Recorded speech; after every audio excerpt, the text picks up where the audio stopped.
Good day, everyone. Today I'm going to discuss to you the Maseda Law, RA 6552. Okay, let's start. Never stop dreaming, keep reaching for the stars. Believe in yourself, you'll go far. No matter what they say, just keep pushing through. Never stop dreaming, your dreams will come true. Never stop dreaming, never give up. Keep chasing your dreams, never stop is the genre. And in English, we'll sing our song forevermore. Kailangan nating malaman na ang Maseda Law is for protection of buyer of real estate on installment basis. So, yan yung pinaka-importanting tatandaan nyo sa Maseda Law. Okay, let's discuss the historical and legislative background of Maseda Law. This was enacted August 26, 1972 and also known as the Real Estate Buyer Protection Act. Ito ay authored by the late Senator Ernesto Maceda and it is intended to protect or to balance yung transactions between the buyer and the seller or developer kasi napakadaling mawala ng property at saka lahat ng naibayad ng buyer doon sa developer. So ang policy objective talaga nito is to protect the buyer of the real property from onerous one-sided provision of any contract of a real estate. Okay. Ano yung scope of the Maseda Law? It covers the real estate installment. So, ang Maseda Law generally applies doon sa real estate installment, including the purchase of house and lot only, condominium, and other residential for residential use. Tatandaan natin ang Maseda Law ay ginagamit lang to kung sa residential. The law also specifically covers the contract to sell or conditional sale of its similar contract which the buyer pays the purchase price on installment basis and it will only covers the installment basis. For example, bibilin mo siya ng installment na 3 beses lang, nahulog, short term, hindi siya kasali. So, let's discuss muna the exclusion. Nagja-jump na naman ako. Hindi po pwede ang industrial lot or commercial lot. It is exclusively for residential. And kapag, for example, short term lang yung kagaya nga nung nasabi ko kanina, I have said earlier na kapag short term lang ang installment, for example, gusto niyang hulugan pero 3 beses lang o 5 beses lang, this will not be covered by Maseda law. So, relation to other law, syempre kung condominium, we also have the Condominium Unit Act or Presidential Decree number 9957 yung sa condominium, which was also um, has its own separate protection.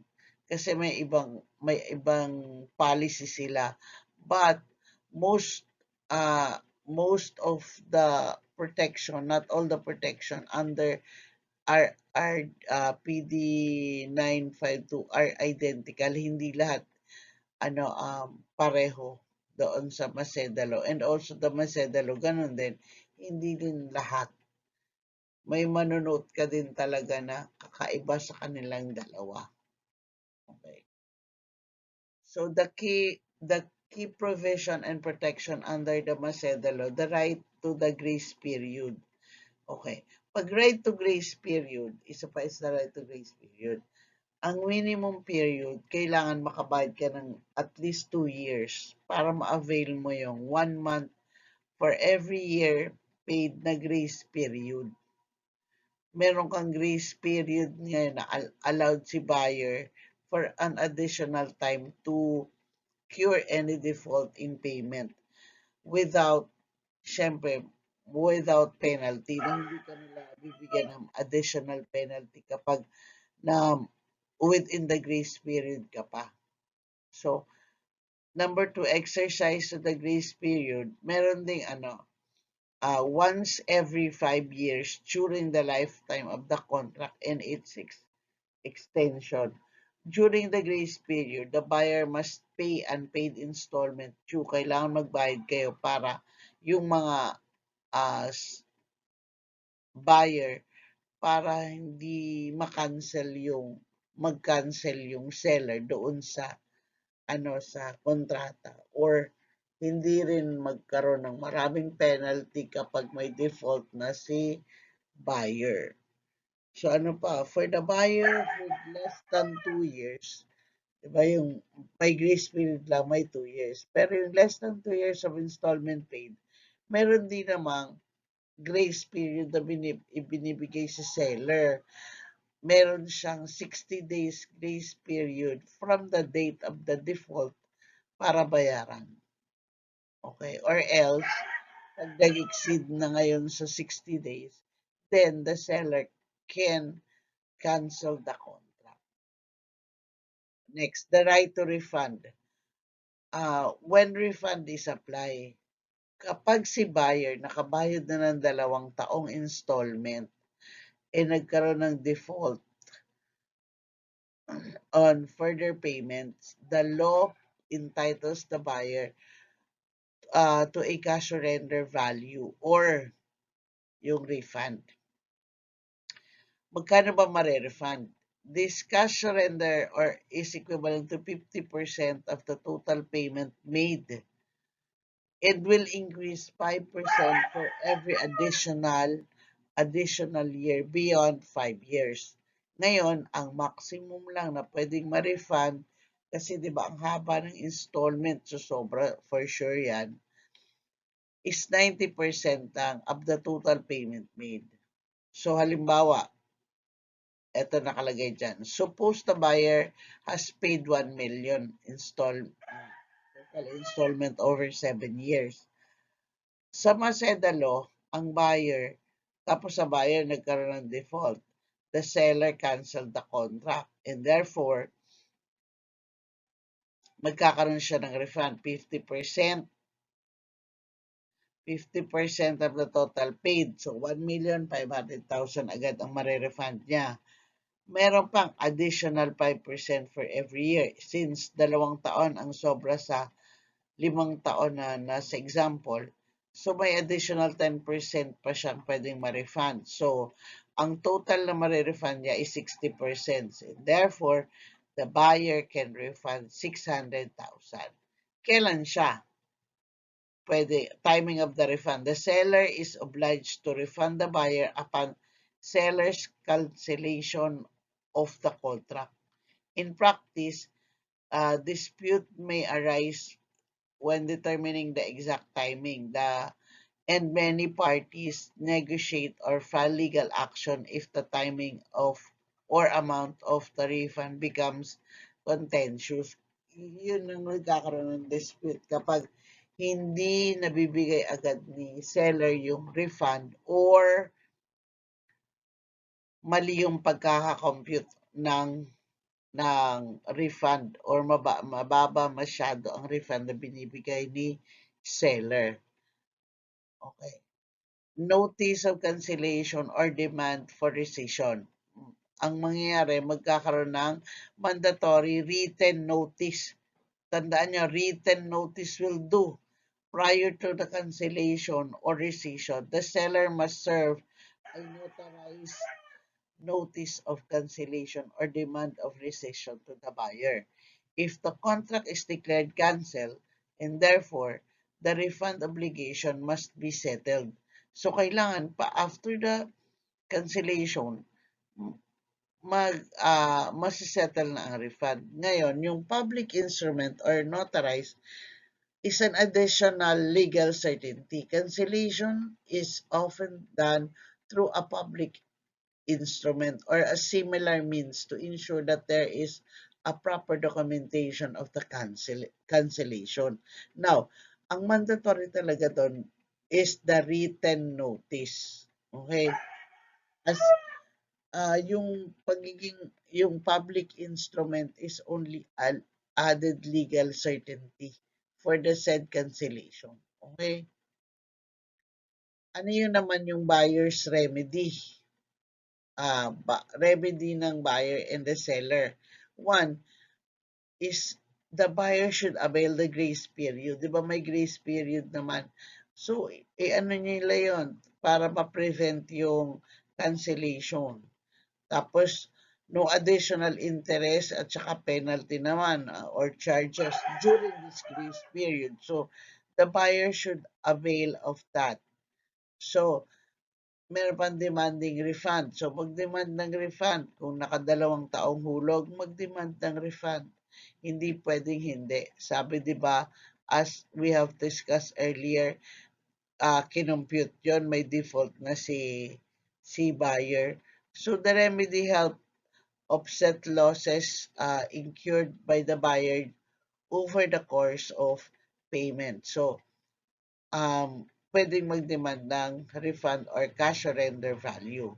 Legal action. If the seller refused to honor the buyer's right, the buyer can file complaint in the court or in the HLURB na part na ngayon ng DHSUD for appropriate relief. Okay? Ano naman ang remedy ni seller o the cancellation of contract if the buyer fails to pay, may default na, may within the grace period, to pay within the grace period, the seller may cancel the contract subject to the condition and notice required under the law. Retention of the portion of the payment, syempre karapatan din naman talaga ni seller na may matira sa kanya kasi may mga na-incur na payment for the residential lot. So, what else? So, penalties, if stipulated outside the mandatory grace period, if the buyer again defaults or failed to pay, binigyan mo na ng grace period, hindi pa rin nakabayad, and therefore it should be clearly stipulated in the contract na you are going to that foreclosure or cancellation of the contract will follow. So, provided such stipulation is not unconscionable or in conflict with the law. Di naman, basta it is under your stipulation. So, ano yung practical consideration and common issue? Applicability to condominium unit. Yung Maseda law protects buyer of condominium unit who pays their unit by installment. Kasi diba, usually the condo are paid in cash. However, it is important to note that other condominium laws may also provide additional protection, especially with regarding the protection, the project completion, license to sell, etc. Documentation is the key. Buyers should carefully review their contract to sell, reservation agreement, or any other legal document specifying payment schedule, penalties, and remedies upon default. Proper records of payment are crucial. In case dispute, the buyer's proof of payment will determine if Maseda law's provision to refund and grace period are triggered. Okay. Waiver of right.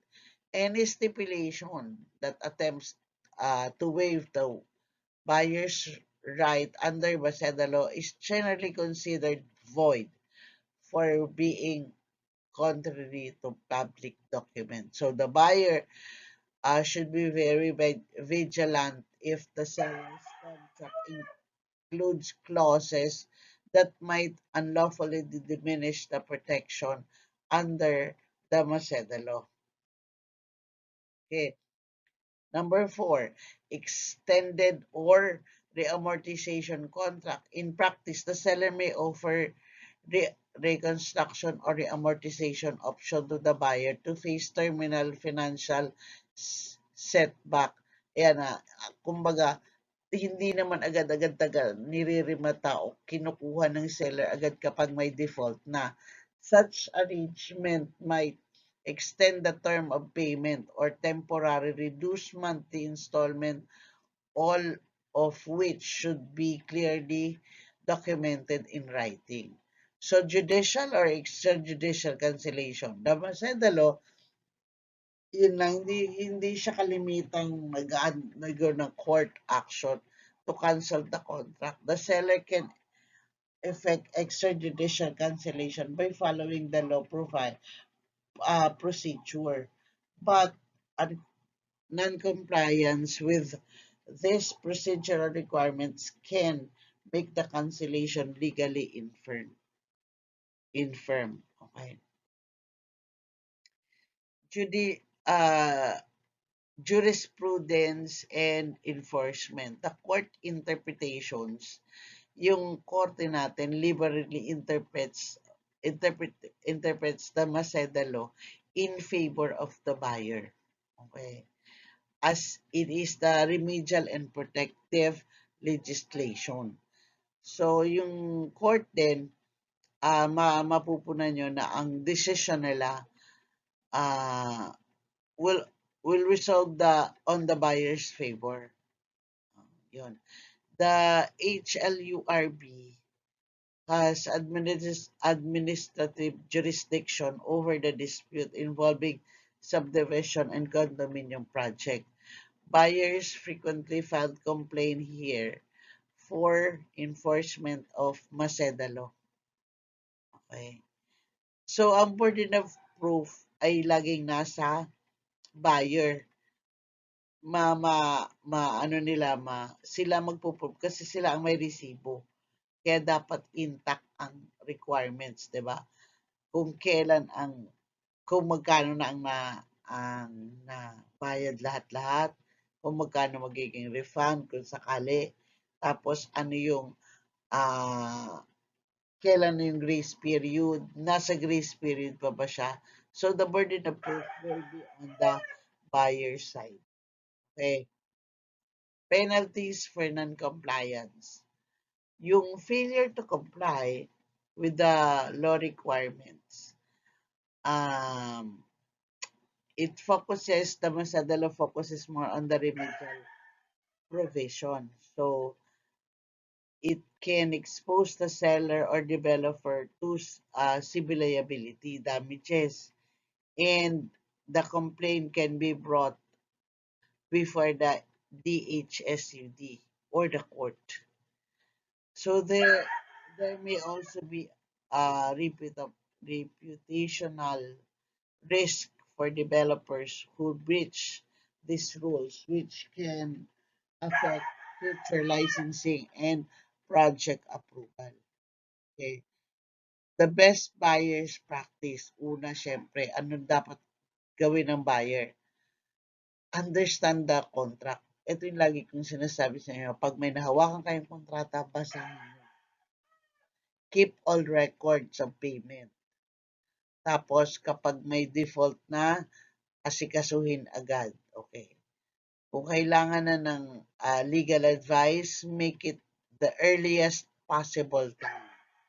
Okay. What will be the best practice for the seller naman or developer?